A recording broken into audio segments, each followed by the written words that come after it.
Welcome, everyone, to another episode of the Chuck Graham Show. Well, looks like that Seattle's finally taking their streets back. It's about time. Stay tuned.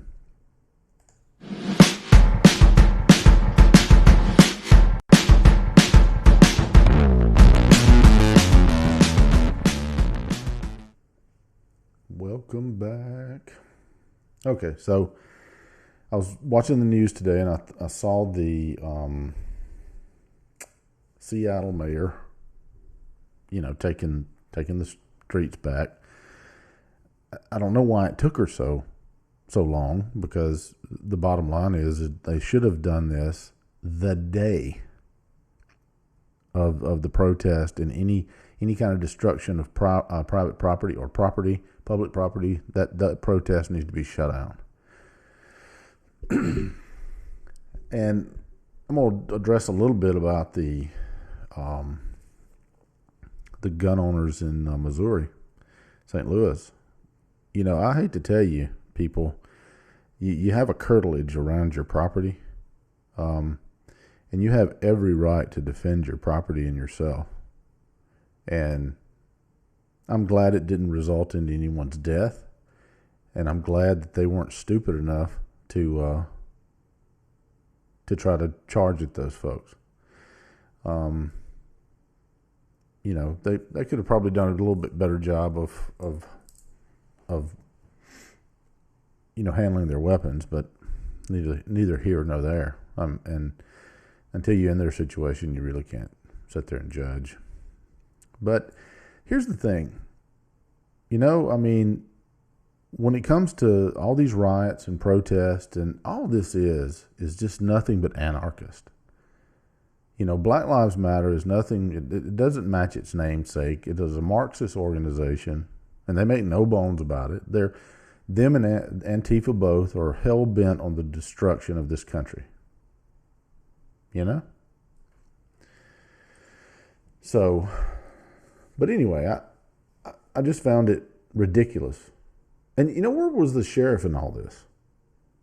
If it's like it is here, he's the chief law enforcement officer of the county. Where was he? Why didn't he deputize some folks and go in and shut that stuff down? Wouldn't have took much. Didn't take them long to do it. And and I'm gonna tell you, unless you've done that job, unless you've been a cop, unless you've made arrests, you have no idea what those people go through. You actually expect people to wade off into the scourge of society, and that's what you deal with most of the time. And it's the same people over and over and over again. This, and they were talking about domestic violence. You don't send a social worker over when it comes to domestic violence. That's one of the most dangerous situations you're in. You can be in there. You can walk into a room where a woman or a man has gotten the hell beat out of them, and you're going to arrest the spouse for this beating, and you will have the other spouse turn on you.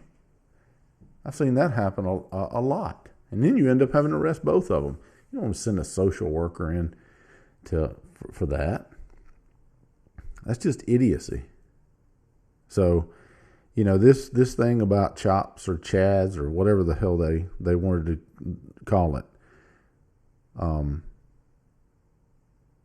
it's about time that you took it back. And so, I don't know, it just frustrates me watching this crap.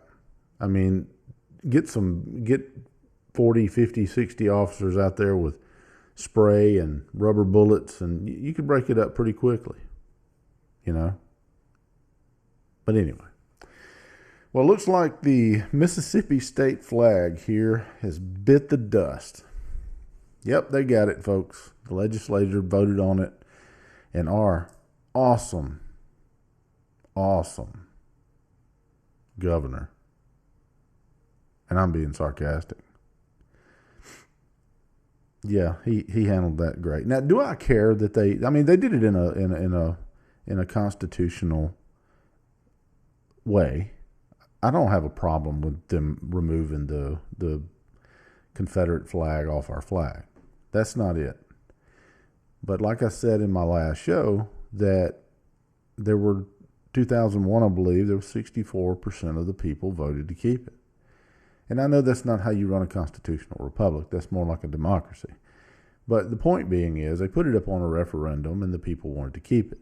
I don't think you're going to magically change people's hearts. And you're going to spend a lot of money redoing those flags, and have the county's going to have to spend money buying new flags. So, but whatever. I mean, they just need to come up with a design that doesn't make us look like a bunch of douchebags, and keep the magnolia tree off of it, for God's sakes. You know, do something like Texas or something. Make it look good, you know. And I have no problem with our tree. I'm just saying. But they got it. And I knew they were going to get it. It was just, I knew they were going to get it back in 2001 when they voted to keep it. Now, our last governor would have vetoed it, because his whole entire motto was the people voted to keep it. And so we're going to keep it.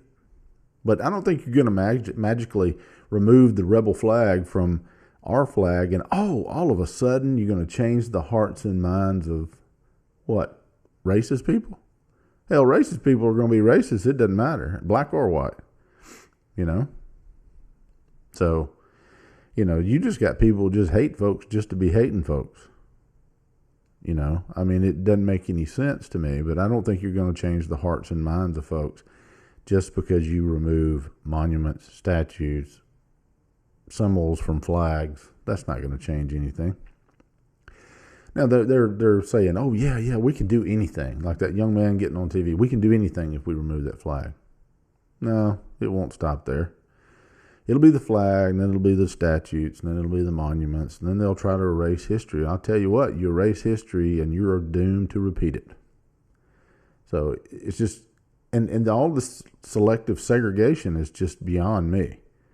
I mean, the people, your grandparents fought like hell for desegregation, for equality.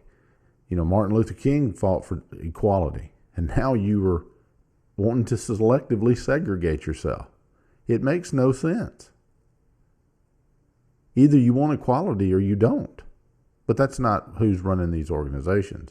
These organizations are Marxist, American-hating folks. They don't give a crap about black lives. They don't give a crap about anything but destroying this country. They want to socialize it because they're lazy and they don't want to do anything to make their situation better. That's just the way it is. And that, my friends, is my 2 cents. And I say that all the time on Facebook. This is my 2 cents. Take it for what it's worth. Well, like I said, guys, God bless you all. Hope everybody's doing well. Stay safe. And until the next time.